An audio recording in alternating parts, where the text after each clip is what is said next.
Hello, my name's Anita Doolan and I'm here at the Warehouse, and the Warehouse has a wide selection of creatives that are part of Scale Collective, and we every week run the Brigg bus here every Wednesday. We're open from 8 till 8, and every Wednesday at 9 o'clock we would have our featured artist, which could be anybody from a writer, a painter, musician, all the different creatives we have. And so tonight we have here Tommy.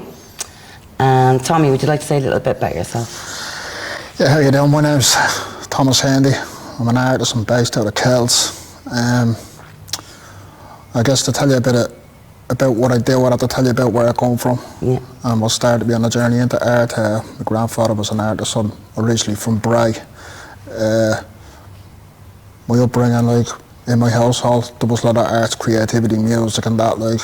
My mother's, like, big on creativity as well, like, and she came gardener, well, she was, I should say, she passed away a year ago, but, yeah, growing up, like, and I mean, I suppose there was a lot of that in the household, a lot of music and that, like, but, in my early teens, I suppose I got into a lot of trouble that led to me getting expelled from school. School was very difficult for me because I didn't take the learning in a lot of the ways other kids would, like, you know. I had a problem with authority, you know, and I questioned the ways in which everything was taught. Like, I was so much so actually to put me on a debating team. Yeah. But yeah, I was expelled from a couple of skills. Now, I was always a keen artist in school, like, and I went to the point that got me in trouble. Actually got me expelled from my second skill for advertising a fight between two pupils. Oh, God. Drew the poster I did in the canteen, yeah. But like, after being thrown out of two skills, I had a bunch of jobs. None of them ever lasted. And, you know, led to me being put out of my home, drink, drugs. There was a lot of that, like, and that led to prison then. And in prison I found, like, art was kind of like an escape. Yeah. You know, and through prison and painting and that, like, and I mean, I got some attention from art teachers and that within the prison system, and that led to a meeting with a man by the name of Billy Gallagher. He was a retired probation officer. He was an old guy, like, and I mean, he just had a passion for art, and he seen something in me, and I recall he was trying to help me, and he'd always say, "Open your fucking mind, like, lad," like, and I mean, because he thought I was very narrow-minded, like. I guess I didn't see it then, but I do now, you know, and one thing actually that stuck out to me that he'd say to me was that, he goes, "Tommy, you know," he goes, "I shouldn't be endorsing your behaviour and what's got you to where you are right now, is obviously behind bars." But he'd say, like, and I mean, you have a story to tell. Yeah. He goes, "Yeah, like, and people buy into the artist as much as they do the art." Because if what you're doing is authentic to who you are, like, and I mean, people will buy into it, you know, and if it's interesting, like, and different, and obviously, like, and I mean, he's seen that, like, and I mean, as he put it, like, and I mean, I was a bit of a character. I'd always just say I was odd, you know. That's the truth, like, yeah, well, whatever way you want to say it, make it sound nice. But I didn't really pay much attention to it then. I even had a guy from NCAD come in, like, and I mean, he was one of the heads there at the time, like, and I mean, he offered to pay me fees, it was a scholarship of some sort, like, and I mean, but at the time I was very young. I'd been out on the streets, I was 17, and the girlfriend at the time fell pregnant, and, you know, I wasn't ready for that kind of, you know, I too much part, you know, wildness left in me, like, and that kind of carried on for a number of years, and I ended up doing some seriously long sentences, like, and I mean, and it led me to some chaotic situations, some of them kind of laughable, some of them, like, and you know, I was lucky to get out of that alive, you know, and all these experiences, like, and I mean, like, every time I would go back to prison, like, I'd draw on it, and I mean, when I say draw on it, I would literally, like, fucking draw the damn pictures, like, and I mean, and I got a name for myself as someone who could draw stuff in there, and so in prison I found that I had my place. Yeah, I was somebody in there, like, I mean, I was more than just a fucking number, like, and I mean, I was the guy that could draw pictures, and because there was a limited amount of things that you could buy from the tuck shop in prison, people wanted something they could give out to their families, whether it be Christmas, a wedding, birthday or whatever. They wanted a portrait done, or they wanted something to decorate their cell, like, and I mean, and drugs was the currency there, you know, and I loved my drugs, you know what I mean? So I always had a list. I mean, I was doing better off, like, I mean, than guys were getting 2 visits a week, and I wouldn't get one for 6 months at a time, you know? So, but I had everything materially you could actually get in a prison. Yeah. You know, so I always remember the day I was released then, like, and I mean, it was like 6:30 in the evening, it was winter, it was February, it was freezing cold, I had about 12 bags, had nowhere to go, like, and I mean, and the feeling of, like, being out in the real world and all the challenges that came with that was somewhat overwhelming. And so I struggled, you know, as all the people would say, oh, you can draw a picture, you could make loads of money. It's not like that at all, like, and I mean, just adjusting to normal life. I remember trying to buy a smartphone. And I didn't want to buy a smartphone, I wanted one with buttons, because before I went to prison I didn't know, like, there was no such thing as a smartphone. I had no idea what it was, and like, and I mean, I was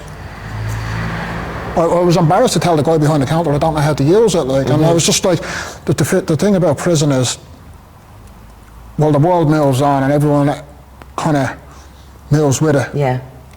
Time stands still. Like, that's why, like, I mean, clocks and calendars have no meaning in a prison, like, you know, so of all the years, like, and I mean, I'd have spent in prison, take that away from my actual mental age or maturity age, you know, that stunted me. So, yeah, I had a lot of addiction issues, as I said, and eventually it led to me, Jesus, a few years ago now, like, I went to treatment. A guy by the name of Peter McFerry, you might know him, he's been on the TV a few times, and he knew me. And he actually believed in me at this stage, that I was genuine, that I wasn't blagging him like I had so many times before, because I was looking for a few quid. So he got me into a treatment centre, and it opened my eyes, like, to the possibilities. When I seen these guys that were in recovery years, and they were coming back and they were offering support to guys that were just sitting out, like, and I mean, I literally went straight from a prison cell to a treatment centre. And I was seeing what these guys had, they were driving nice cars, and I remember some of them years ago, like, on the streets, like, and I mean, and they had nothing. Like, less than I had, and I had nothing, you know, like, and I seen what they had. I didn't see the work it took to get there. You know, and I wanted that. And obviously, it doesn't always work the first time, and it definitely didn't for me. I had a bit more pain and suffering to go through first, before the penny dropped, and I realised there is actually work to get to the thing. You know, nothing in life is worth anything unless, like, and I mean, you're willing to put a sacrifice and work for it. You know, so I come from a family of addiction. Every single male in my family, like, and I mean, and my dad, you know, I mean, 35 years in recovery, so, like, I'd no better teacher than himself, and I'd lost 2 brothers to addiction as well, like, so that was before, but I eventually went back into treatment after the birth of my daughter. Right, so my partner at the time, now my wife, gave birth to my daughter, and I said, I don't want that for her. Like, and I mean, when I seen her born, like, and I mean, it just switched to me, and I went into Brewery, like, and I knew that the program itself, like, and I mean, there was a lot of religion and all that behind it, but I just knew I needed 3 months away from everything. Cut myself off. Similar to when I was in prison, like, it was the only peace I could get when I was in prison was when I was in solitary confinement. It was the only, it's strange just to say it, but it was the only time I actually kind of felt free, in a way. Like, and I mean, no mask, nothing, I could just be there with myself, like, and I mean, and so anyway, I went in there, and it was a struggle, you know, like, just dealing with everything I'd done, like, and I mean, and coming to that, the end of, like, and I mean, that existence, that way of being, like, and I mean, because there wasn't a life had led up to that point, and it was so many years I'd wasted, and the realisation that I wasted all my youth in this, you know, I could wallow in the self-pity of it all, like, and I mean, or I could draw on those experiences to create a future for myself, which is what I decided was best, like, and I mean, for me, for my daughter, for what I wanted out of life, really, you know, and so, when I came out of there, it was struggle at first. I went back home, like, and I mean, this is in around the time that I lost my younger brother. That would have been cause to break most people, especially in early recovery, like, only a few weeks sober, like, and I mean, but something, like, just stopped me. You could say it might have been my daughter, might have been, like, the fact that I didn't want to go the same route, but I don't know. Doesn't matter. I stayed on the path. I ended up moving in then with my now wife. We later got married, and in the initial stages after my brother died, I decided to do a fundraiser of emergency kit, given that I was someone that was, like, suffered so badly with addiction, and I seen how much the service has done for me. I done this swimming challenge where I'd swim right through the winter, 28 days straight in the coldest month of the year, like. And that actually, funny enough, brings me around to this place, because this is how I first came upon the Warehouse. So when I was doing that was a couple of years ago, like, and I hadn't taken back the drawing at this stage. But, well, I had, like, I'd entertained the idea. I wanted to get back into drawing, so I was kind of looking for something I could get involved in, like, and I mean, and I can't remember who it was, but someone had said, like, I mean, oh, there's this place up there called the Warehouse and all. And I'd been down swimming, so I was there at the backpack and that, like, and I found this warehouse, like, and I wasn't sure. I was just seeing two guys sat inside this warehouse. Like, I was saying, "How you doing?" You know?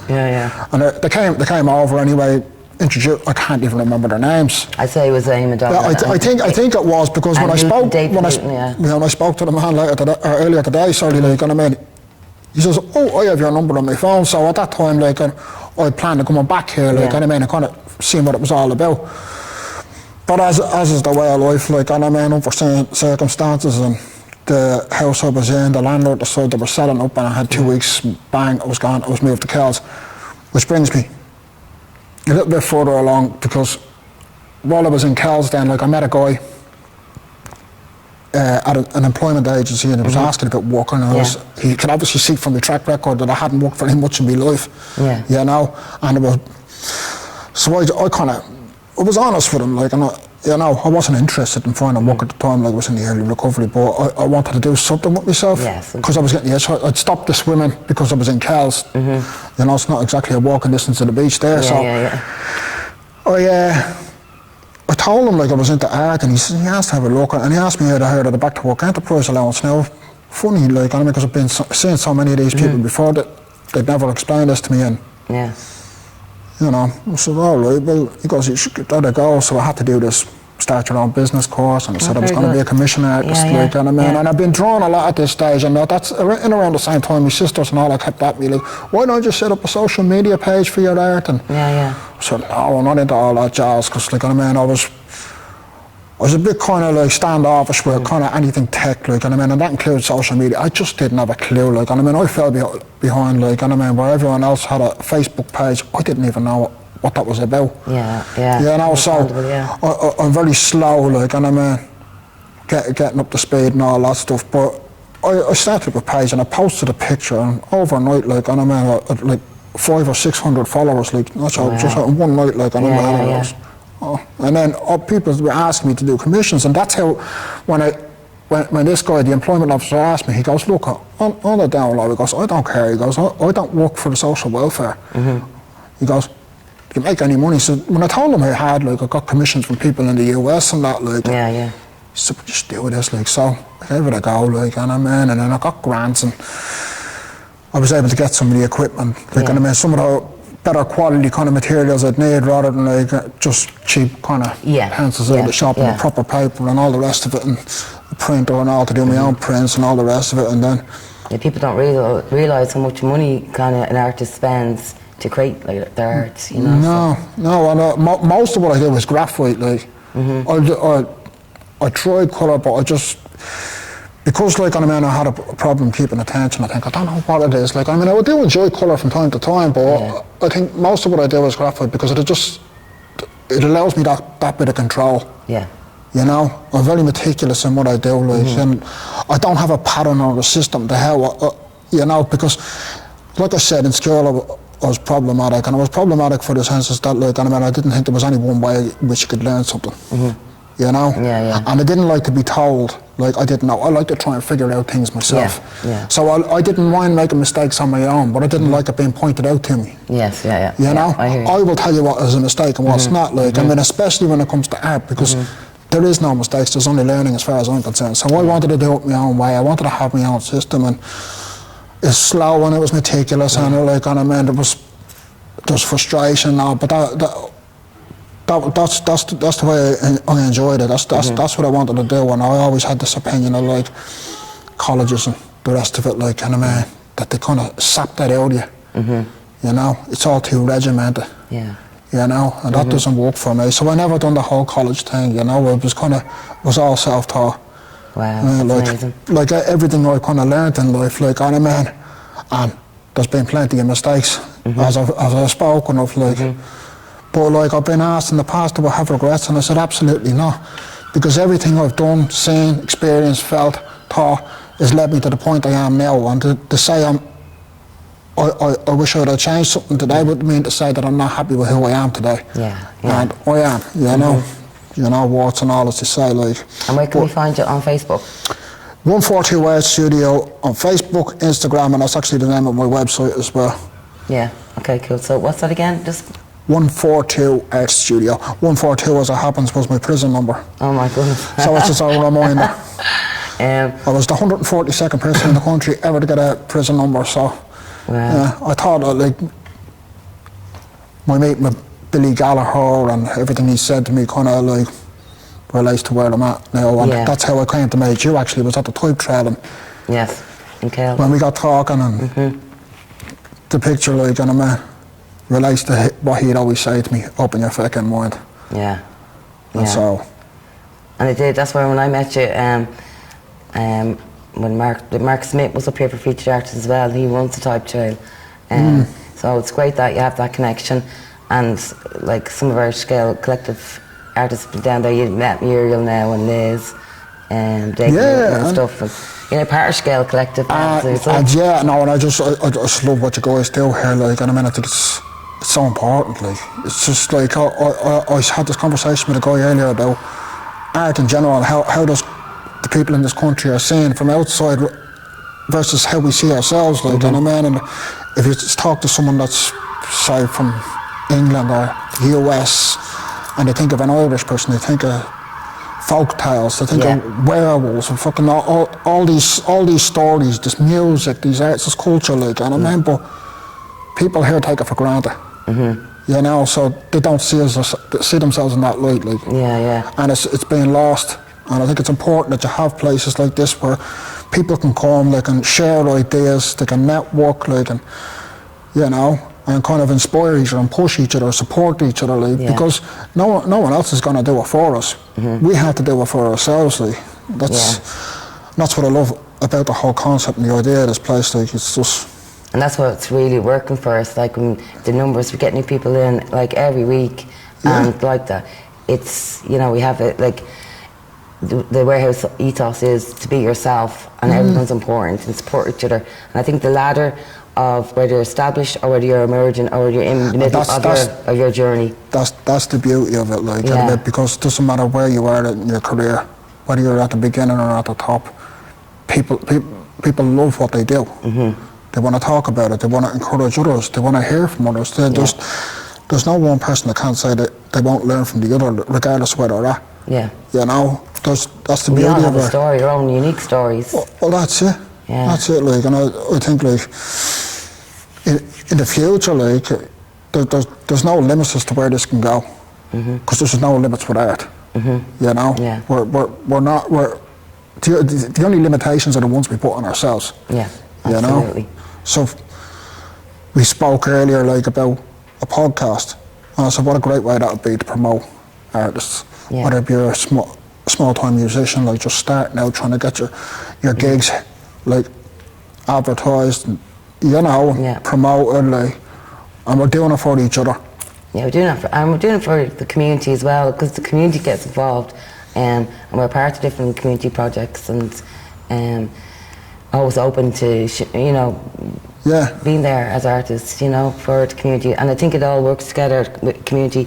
You have everybody's creative in one way or the other, whether you're a great gardener, whether you're, you know. But people don't realise that. I know, they don't, and it's only when you come together, like, you create this energy. It's like this buzz, you know. You come in here, like, and you mightn't have been the best week you've had, like, and you get talking to other creatives, and you're hearing their stories. They could be a writer and you're a visual artist, but something about their story inspires you, and vice versa, and they might have been offered an opportunity to do something that may not suit their skill set. But then, on meeting you and talking to you, that's perfect for you. Oh, You know, yeah, like plenty of ideas have sprinted up just by that, just talking, just coming together. exactly like the way me and you have. Like, and I remember like just and like it's. We don't even realise it when we initiate a conversation, like, and I mean, that where it's gonna go. And then by the end of it, like, and I mean, Yeah. it's gone a different direction altogether, like, but. Yeah, that's it. Like, I've often been, you know, being knackered, tired, like really tired, and